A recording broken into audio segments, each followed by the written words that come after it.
Sparkling wine, the perfect wine for a celebration. It just overspills with joy. You might have heard of Dom Perignon, who is famed for creating sparkling wine in the 1600s. But actually, it was in the 1500s down in Limoux where sparkling wine was first invented. And there's way more than just champagne and Prosecco when it comes to sparkling wine. So I will tell you about 3 different methods. First up is the traditional method, and this is how you make cava as well as champagne. You basically make your still wine and fill up each individual bottle. You add more yeast and more sugar, close it up and have a second fermentation in that bottle. Now with fermentation, CO2 gas is released as a byproduct. If you trap that gas inside, that is your bubbles within your wine.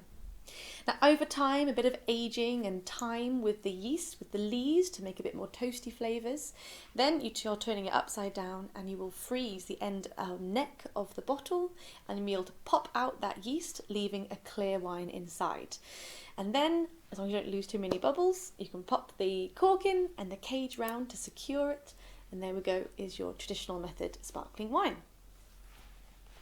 Next up is the tank method, and as it might say, it is made in one big stainless steel tank under pressure, so you don't lose any of those bubbles with a second fermentation in that big tank. You can then fill up each individual bottle while filtering at the same time, leaving your clear sparkling wine. And this is how you make Prosecco. And lastly is the pet nat, or pétillant naturel. This means natural bubbles, and it's very simply a more sort of step back, low intervention style, where you simply have one fermentation in the bottle, close it up with a crown cap, like a beer bottle cap. You very often see these in the shops with the beer bottle cap on top, and sometimes a little bit misty because it hasn't actually been filtered, and tends to be a bit more bigger bubbles, a different texture compared to the sort of vigorous bubbles you get with a champagne.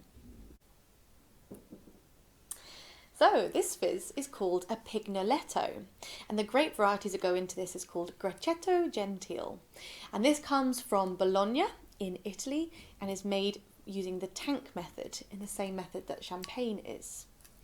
Now this wine, if you've never heard of it before, is something to look out for.